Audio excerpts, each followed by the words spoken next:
তো বন্ধুরা অনেকে কিন্তু বর্তমানে অপেক্ষায় রয়েছেন WBSSC group C group D নিয়োগের বিজ্ঞপ্তি কবে নাগাদ আসতে পারে এবং অনলাইন আবেদন কবে থেকে শুরু হতে পারে।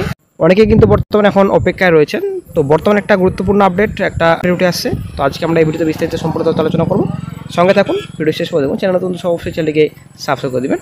তো বন্ধুরা আশা করি অনেকেই জানেন যে গত 21 আর 25 তারিখে এই যে সুপ্রিম কোর্টের নির্দেশ, নতুন করে কিন্তু অ্যাপ্লিকেশন করতে হচ্ছে। 10 দিন কিন্তু সময়সীমা বাড়ানো হয়েছে। 45% ক্যান্ডিডেটসে কিন্তু অ্যাপ্লিকেশন হচ্ছে বর্তমানে এখন। এর আগে কিন্তু 50% ছিল। তো যদিও 2016 সালে 45% ছিল, কিন্তু রাজ্য সরকার ইচ্ছাকৃতভাবে, কমিশন ইচ্ছাকৃতভাবে 50% করেছিলেন।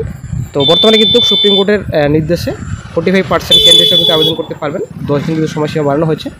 তো আর এদিকে SSC group C group D gazette তো অলরেডি প্রকাশিত হয়েছে অফিসিয়াল সাইটে। তো অনেকেই আমাকে বলেছিলেন যে অফিসিয়াল তো গেজেট প্রকাশিত হয়ে গেছে, ভিডিও বানানোর কী দরকার, অফিসিয়াল নোটিশ তো প্রকাশিত হয়ে গেছে।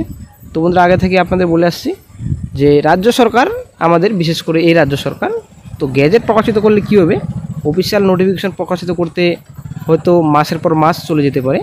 তো সেম কিন্তু একই হচ্ছে, ঠিক আছে। তবে একটা ভালো সুখবর হচ্ছে সকল চাকরি প্রার্থীদের জন্য যে এই মাসে কিন্তু নোটিফিকেশন বেরোচ্ছে। হয়তো অ্যাপ্লিকেশন নেক্সট মান্থ থেকে হতে পারে, কিন্তু এই মাসে কিন্তু নোটিফিকেশন বেরোবে। যদিও অনেকেই আপডেটটি জানেন, অনেকেই বলবেন কমেন্ট বক্সে যে আপডেটটি সবারই জানা যে আগস্টের শেষের দিকে নোটিফিকেশন প্রকাশিত হতে পারে। তো সবারই কিন্তু জানা, তবুও আপডেটটি আপনার সঙ্গে শেয়ার করলাম। ছোট্ট কোনো কিন্তু আপডেট পরিবর্তন হয়নি, আগস্টের শেষে কিন্তু বিজ্ঞপ্তি প্রকাশিত হবে, এমনটা কিন্তু আপডেট আপাতত পাওয়া যাচ্ছে। তো আগে কিন্তু সেকেন্ড উইকের মধ্যে প্রকাশিত হওয়ার কথা ছিল, তো সেকেন্ড উইকে কোনো রকম কিন্তু প্রকাশিত হয়নি অফিসিয়াল নোটিফিকেশন। তো এখন লাস্ট উইকে কিন্তু প্রবল সম্ভাবনা রয়েছে অফিসিয়াল সাইটে নোটিফিকেশন প্রকাশিত হওয়ার। হয়তো সামনের মাস থেকে আবেদন স্টার্ট হতে পারে।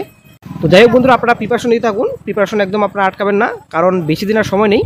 একবার যদি নোটিফিকেশন প্রকাশিত হয়ে যায় এবং অনলাইনে কিন্তু আবেদন স্টার্ট হয়ে যাবে শীঘ্রই। এদিকে অনলাইন আবেদন স্টার্ট হলেই বেশি দিন কিন্তু সময় লাগবে না পরীক্ষা নেওয়ার। পরীক্ষার দিনক্ষণ কিন্তু শীঘ্রই ঘোষণা হয়ে যাবে, এই বছরে কিন্তু পরীক্ষা হয়ে যাবে। আসলে একটা সুখবর সকল চাকরি প্রার্থীর জন্য। আপনারা কিন্তু প্রিপারেশন নিতে থাকুন, প্রিপারেশন একদম আপনারা আটকাবেন না।